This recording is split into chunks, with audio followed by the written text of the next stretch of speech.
last time in the scene series, we used alcohol markers. So there's a big mess to cover up. The acrylic markers are out, so why don't we paint a movie in a very different style?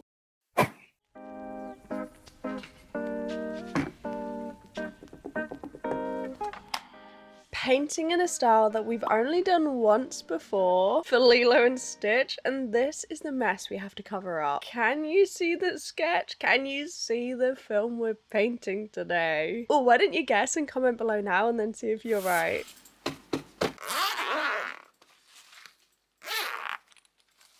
The same acrylic marker brush tips. I find on soft paper like this, bullet tip can be a little bit harsh and kind of pull up the paper a little bit. And this is technically mixed media, kind of watercolor paper, so we have to be gentle. Speaking of, we need a washi tape that matches this scene. Oh, what about this little creepy one? Yeah, is that gonna go? Of course, we need that lovely little white border to frame off the edge. It's not something I usually do in sketchbooks, but when it comes to the scene series, it just makes the movie scenes pop, okay? It makes them look so cool in the sketchbook. Don't know if the transfer sheet is necessary, but we're not gonna risk it.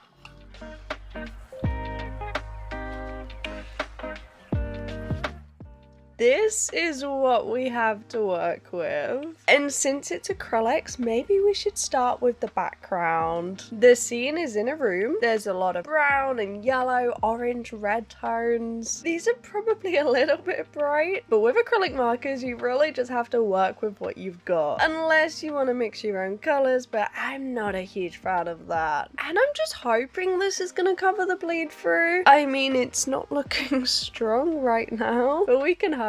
This is the scene that we're painting today, and it comes from this movie request from Backstreet Fan for Life. Nice. It's their personal favorite horror movie, Scream. Kind of goofy, but is also really good and keeps you guessing. And you know what? I think goofy is absolutely the perfect word to describe this movie. I had never seen the films before, saw the request and was like, okay, yeah, I'd be up for watching Scream. Me and my partner had never seen it and knew nothing of the premise. We actually ended up watching the fifth one first because that was just what was on the streaming platform at the time. And we were like, oh, this is really odd. It's kind of taking the mick out of horror films. It's not really a horror movie in the slightest. It's like a spoof. And we found it really weird that it was taking the mick out of Scream, out of the earlier films that were like proper horror films. So we went and found a number 5. And then we sat down ready to watch number 1. Neither of us realised that the entire premise of Scream is to take the mick out of horror films. We thought the number 5 was just taking the mick out of the earlier ones. So when we sat down, we were like, okay, we're gonna watch this really, really scary horror film. It's iconic.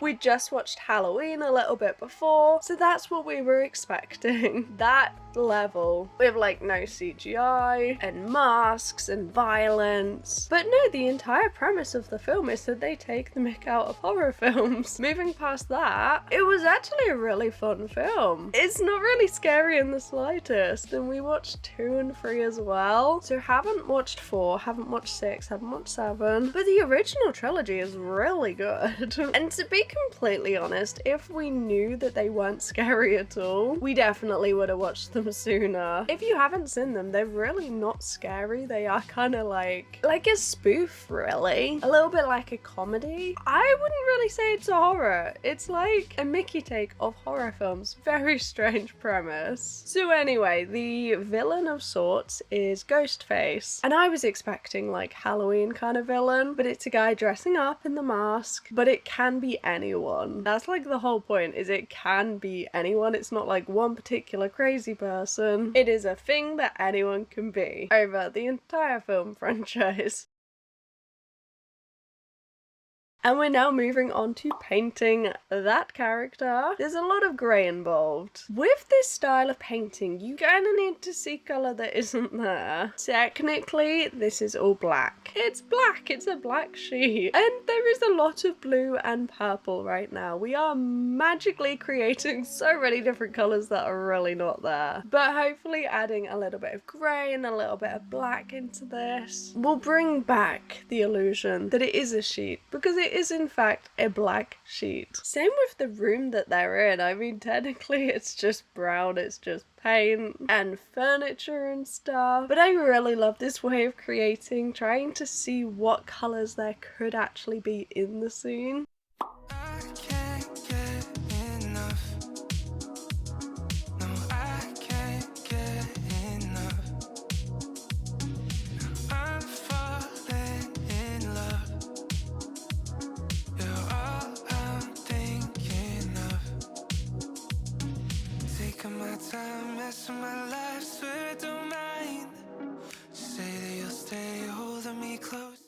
All of the yellows and pinks and reds, and just really trying to make those characters pop. Especially because we have a lot of blue here and orange. They are opposite colours on the colour wheel. Same with purple and yellow. So hopefully this means that Ghostface is gonna pop.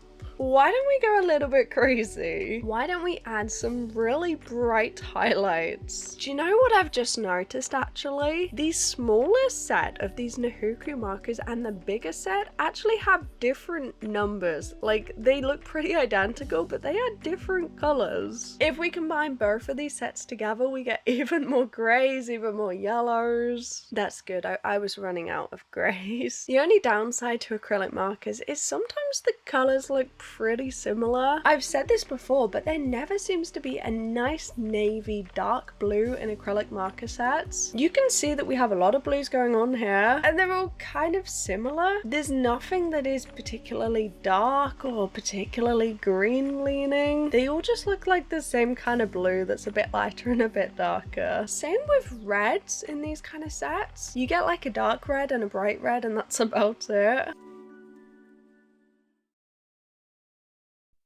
So I don't know how we're gonna paint this face. Like, I guess we have some skin tones, but we're gonna have to use our imagination here. We have bright yellow, pastel pink and orange. It's not quite a skin tone. Let's add the red and then come back to it. The hardest part of this particular art style is that you kind of have to fill in the gaps. You've got a picture of someone and don't actually have any of those skin tones in this set. But I guess because it's not blended, I don't think it's super obvious. We are putting bright yellow on this face and just hoping it's gonna work, but I really don't know. Maybe it worked for Lilo and Stitch because that was such a simple, big character. This kind of an alien anyway. Is it gonna actually work for a human? I'm not so sure. I guess we have actually painted some faces like this before though. If you've seen the 100 heads challenge, the second one that went up on the channel last year, we did spend a day painting little faces like this, and they were celebrities too. So maybe,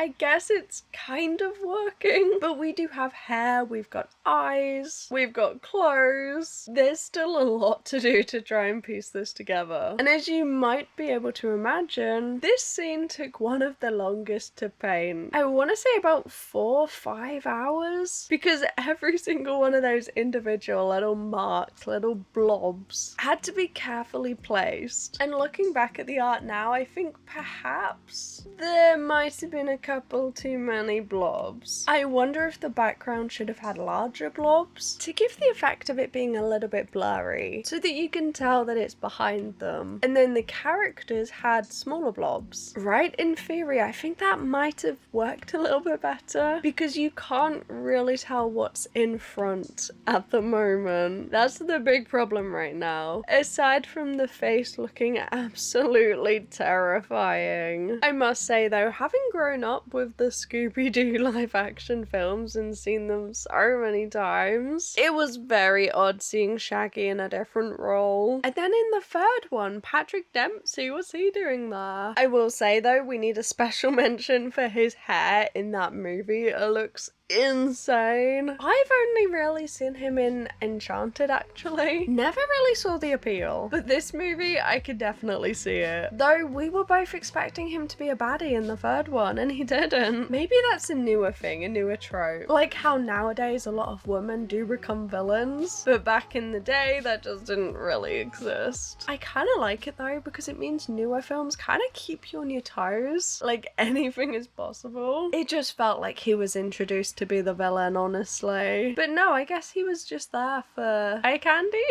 And he did it well. In a crazy move, we've actually added green to this painting. So I took a closer look at that reference. You know the reference where I just filled the entire background brown, basically? There's a door and there's a wall. Yeah, looking at the reference, there's actually a lot more going on in the background that I didn't really see. There's a gap where the door opens. There's various shadow areas. This is why we need to actually look at the reference and not just guess. I saw a door, I filled in the gap. We have done so many layers already, but no, we are not done at all. Ghostface is too light. Actually, maybe the entire painting is a little bit too light. Because a lot of acrylic markers are generally light or mid-tones, it can be pretty difficult to find darker shades. In both of these sets combined, we have a black and a dark grey. We kind of have a dark green and we kind of have a dark blue, but we need even more shadows. Oh, I can almost see it though. Can you see the vision? We are getting so close now. We have the colours. There is dimension. There's depth in each of the people, but not actually the scene. Adding that harsher edge around both of the characters shows which one is in front of the other, and it also pops them in the scene. It pops them in front of the background, which was kind of lost before. You can see around them it's a lot darker too. That brown paint marker really coming in clutch. Adding a little bit of shadow just to lift them out of that scene, make them pop just a little bit more. And hey, if you're enjoying this video, why don't you give it a like? The Scene series has an entire playlist. This is number 27. Can you believe it's episode 27? So there's probably like a day's worth of content in that playlist if you want to binge watch. Of course, a special thank you to the sketchbook buddies over on Patreon.